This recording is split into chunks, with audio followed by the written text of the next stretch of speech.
അന്ന് മൂവർ സംഘവും സംസാരിച്ച് ഓഫീസിൽ നിന്ന് ഇറങ്ങുമ്പോൾ നേരം വൈകിയിരുന്നു. അല്ല ഗൗതം, നിന്റെ താമസം എവിടെയാണ്? ഇടയ്ക്ക് വെച്ച് ദേവൻ തിരക്കി. അത് ശരിയായിട്ടില്ല ദേവൻ സാർ, ഇന്ന് വല്ല ഹോട്ടലിലും സ്റ്റേ ചെയ്യണം. എന്തിനാ ഹോട്ടൽ? മാൻഷനിൽ നിൽക്കാം, അതിനുവേണ്ടി ഹോട്ടലൊന്നും വേണ്ട.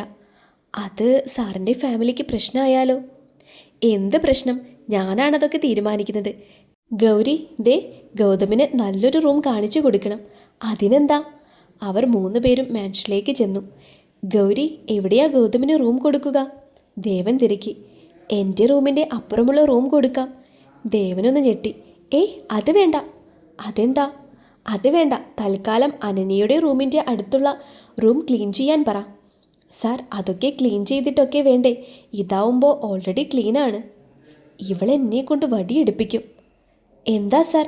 എൻ്റെ പൊന്നു ഗൗരി, നിൻ്റെ റൂമിൻ്റെ അടുത്ത് വേണ്ട. എന്താ, എൻ്റെ ഭർത്താവിന് സംശയമാണോ? ഒരു ഞെട്ടലോടെ ദേവൻ അവളെ തന്നെ നോക്കി. പോടി, എനിക്കെന്താ, നീ എൻ്റെ കോൺട്രാക്റ്റ് വൈഫ് മാത്രമാണ്. ഓ ആണല്ലേ? ആ അതെ. ദേവൻ്റെ ഹൃദയം വല്ലാതെ പിടച്ചു. ഓക്കെ, ഞാൻ ചെന്ന് റൂം ക്ലീൻ ചെയ്യാൻ ഓർഡർ കൊടുത്തിട്ട് വരാം. ഗൗരി അവിടെ നിന്നും പോയി. സോറി ഗൗരി, ദേവൻ അവളെ നോക്കിക്കൊണ്ട് പതിയെ പറഞ്ഞു. അപ്പോഴാണ് ഗൗതമിൻ്റെ വരവ്. ദേവൻ സാർ, എൻ്റെ റൂം. നിൻ്റെ റൂം ദേ ആ ഭാഗത്താണ്. ചെല്ല്, അവിടെ ഗൗരിയുമുണ്ട്. Okay sir. ഗൗതം ദേവൻ ചൂണ്ടിക്കാണിച്ച ഭാഗം ലക്ഷ്യമാക്കി നടന്നു. അപ്പോഴാണ് പാഞ്ഞു തലതാഴ്ത്തി ധൃതിയിൽ വരുന്ന അനന്യയെ കണ്ടത്. അനന്യ വരുന്നത് കണ്ടിട്ടും ലവലേശം ചലിക്കാതെ ഗൗതം അവിടെ തന്നെ നിന്നു. ഗൗതമിനെ കാണാതെ അനന്യ അവനെ വന്ന് ഒരു ഇടിയായിരുന്നു. ദേ 2 പേരും താഴെ. ശബ്ദം കേട്ട് ദേവനും ഗൗരിയും അങ്ങോട്ടേക്ക് വന്നു. വീണ് കിടക്കുന്ന അനന്യയെയും ഗൗതമിനെയും നോക്കി ഗൗരി ദേവൻ്റെ അടുത്തേക്ക് ചെന്ന് നിന്നു. രണ്ടും നല്ല ചേർച്ചയുണ്ടല്ലേ? ഗൗരി പറഞ്ഞു. എന്ത് എന്ന പോലെ ദേവൻ തിരക്കി. ഞാനും നിങ്ങളും പോലെ. എന്ന് വെച്ചാൽ അലവയും മത്തിക്കറിയും പോലെ. വാട്ട്? എന്തോന്ന് വാട്ട്? നല്ല ടേസ്റ്റാണ്. അല്ല, ആരാ അലുവ? ഞാൻ. നീയോ? അതെ, ഞാൻ നല്ല സ്വീറ്റ് അല്ലേ? ഓ, അപ്പം ഞാൻ മത്തിക്കറിയോ? അതെ, നിങ്ങൾക്ക് ഭയങ്കര ദേഷ്യമാണ്. മത്തിക്കറിയും നല്ല ദേഷ്യമാണ്. വാട്ട്? ഓ, എൻ്റെ ഭർത്താവേ. എരിവ്, അതാ പറഞ്ഞത്. ഭർത്താവോ? ഓ, നാവ് ഒളുക്കിയതാണ്. കുറ്റം കണ്ടുപിടിക്കാൻ നിന്നോളൂ. ഓ മൈ ഗോഡ്, ഇവിടെ 2 വീണ് കിടപ്പുണ്ട്. ഓ, ദേവൻ ആ കാര്യം അങ്ങ് മറന്നു പോയിരുന്നു. അല്ല, ഇവരെന്താ എണീക്കാത്തെ? ചിലപ്പോൾ പ്രണയിക്കുകയായിരിക്കും. ഓ, നിന്റെ കണ്ടുപിടുത്തമാണോ? എന്തേ, നിങ്ങൾക്ക് മാത്രമേ പ്രണയിക്കാവൂ? ആരെ? ഈ എന്നെ? അവൾ കണ്ണിറുക്കിക്കൊണ്ട് ദേവനോട് തിരക്കി. ദേവന് അവളുടെ സംസാരം കേട്ട് ചിരിയാണ് വന്നത്.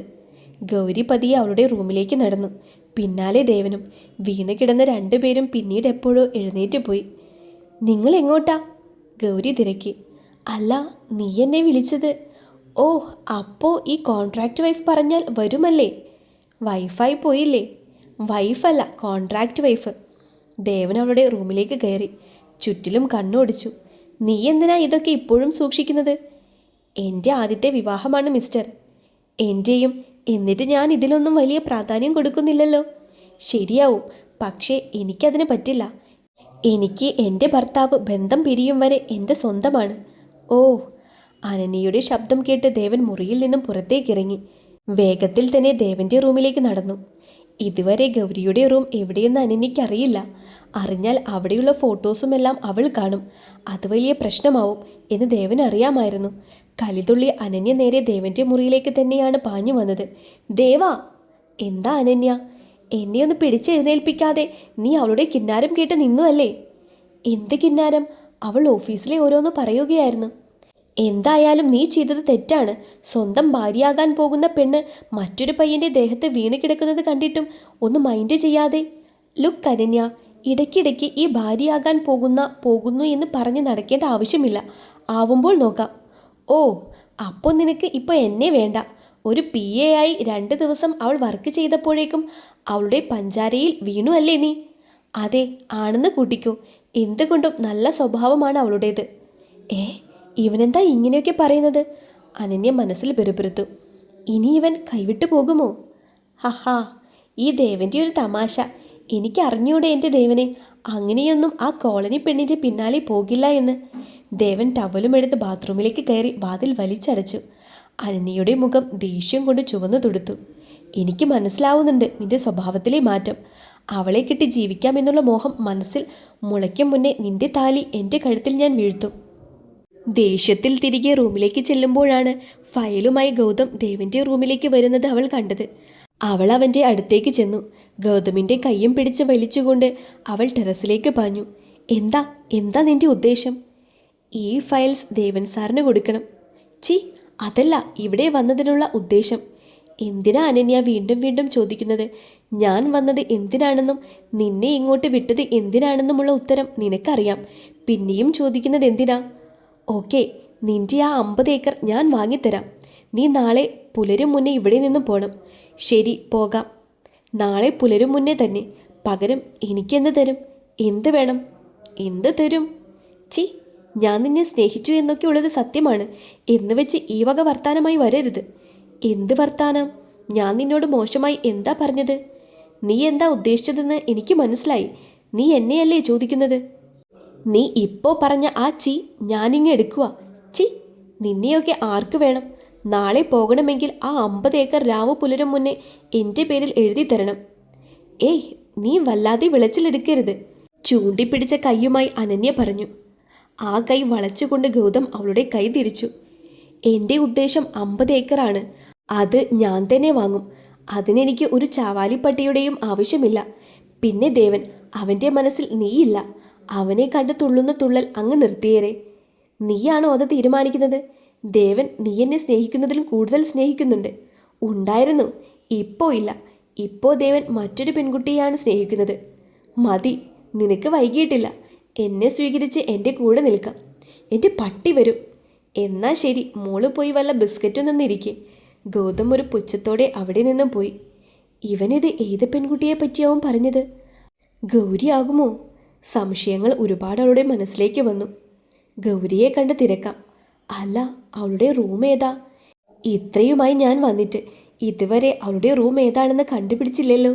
അല്ലെങ്കിൽ തന്നെ കണ്ടിട്ടെന്താ, കോളനി പോലെ കിടക്കുകയാവും. അനന്യ നേരെ അവളുടെ റൂമിലേക്ക് നടന്നു. ഗൗരി. ആ ഗൗതം, വാ. ഇല്ല, നിന്നെ ദേവൻ സാർ വിളിക്കുന്നുണ്ട്. ആ, ദേ വരുന്നു. വർക്ക് ചെയ്തുകൊണ്ടിരുന്ന ലാപ്പ് അടച്ചു വെച്ച് ഗൗരി ദേവൻ്റെ റൂമിലേക്ക് ചെന്നു. ആ ഗൗരി, ഇരിക്കെ. ദേവനും ഗൗരിയും ഗൗതവും അടങ്ങുന്ന മൂവർ സംഘം അവിടെ ഒത്തുകൂടി. ഓഫീസിലെ പല കാര്യങ്ങളും പറഞ്ഞു കൊടുത്തു. അതിനിടയിലാണ് ഒരു രസകരമായ കാര്യം നടന്നത്. ലാപ്പിൻ്റെ ചുറ്റും 3 പേരും ഇരിക്കുന്നു. ഇടയ്ക്ക് ദേവൻ്റെ കാൽ ഗൗരിയുടെ കാലിലൊന്ന് തട്ടി. ഗൗരി ദേവൻ്റെ കണ്ണിലേക്കൊന്ന് നോക്കി. സോറി. പതിയെ ദേവനും പറഞ്ഞു. ഓ, എന്തായിരുന്നു? ഉറക്കത്തിൽ എൻ്റെ കാലൊന്ന് തട്ടിയതിന് എന്നെ പിടിച്ച് സോഫയിൽ കിടത്തിയ ആളാ. ഇപ്പോൾ ഒന്ന് മുട്ടിച്ചു നോക്കിയാലോ? ഗൗരി പതിയെ ദേവൻ്റെ കാലിനോട് ചേർത്ത് കാലുകൾ വെച്ചു. ദേവൻ അറിഞ്ഞെങ്കിലും കാലുകൾ നീക്കിയില്ല. അവളുടെ ആ സ്പർശനം പോലും ഇപ്പോൾ അവൻ ഇഷ്ടപ്പെട്ടു തുടങ്ങിയിരിക്കുന്നു. എൻ്റെ കടുവേ, ആ കരാറങ്ങ് കീറിക്കളാം. നമുക്ക് ഇതൊരു മണിയറയാക്കാം. അവൾ മനസ്സിൽ പിറുപിറുത്തു. അപ്പോഴാണ് അനന്യയുടെ വരവ്. ഇതെന്താ ഇവിടെ? ഓഫീസ് ഫയൽസ് ക്ലിയർ ചെയ്യുന്നു.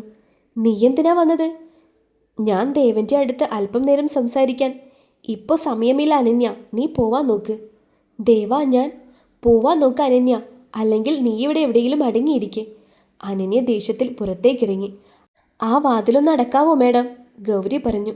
ഗൗരിയെ തുറച്ചു നോക്കിക്കൊണ്ട് അനന്യ വാതിൽ വലിച്ചടച്ചു. എനിക്ക് മനസ്സിലായി വരുന്നുണ്ട്, 3 കൂടി എന്നെ ഒഴിവാക്കിക്കൊണ്ടിരിക്കുകയാണ്.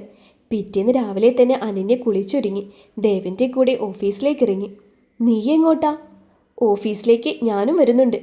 ഓക്കെ. ദേവനും ഗൗതവും അനന്യയും ഗൗരിയും കാറിനരികിലേക്ക് നടന്നു. ഗൗതം ഫ്രണ്ട് സീറ്റിലിരുന്നു. ഹേയ്, നീ ബാക്കിലിരിക്കെ. ഞാനാണ് ദേവൻ്റെ കൂടെ ഇരിക്കേണ്ടത്. ഗൗതം ദേവനെ നോക്കി. എന്താ അനന്യ, രാവിലെ തന്നെ വഴക്കുണ്ടാക്കാൻ വന്നിരിക്കുകയാണോ? അല്ല ദേവൻ, അവനോട് പിന്നിലിരിക്കാൻ പറ. പിന്നിൽ ഗൗരി ഇരിക്കുന്നത് നീ കണ്ടില്ലേ? ആ കണ്ടു.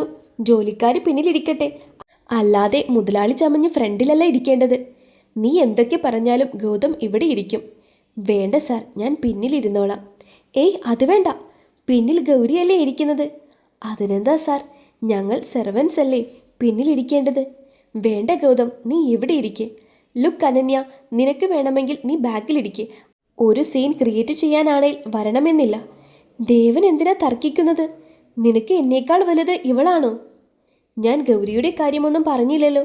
ഞാൻ പറഞ്ഞത് ഗൗതമിൻ്റെ കാര്യമാണ്. എനിക്ക് കോളനികളുടെ കൂടെ ഇരിക്കാൻ പറ്റില്ല. ദേവൻ കാറിൽ കയറി വണ്ടിയെടുത്ത് ഒറ്റ പോക്കായിരുന്നു. ശരിയാക്കി തരാം ഞാൻ. എന്നെ ആ കോളനിയുടെ മുന്നിൽ നാണം കെടുത്തി അല്ലേ? അനന്യ ദേവൻ്റെ റൂമിലേക്ക് പാഞ്ഞു. എന്നാൽ അത് ലോക്കായിരുന്നു. ഓഫീസ് ഫയലുകൾ നശിപ്പിക്കുക എന്ന ഉദ്ദേശമായിരുന്നു അവൾക്ക്.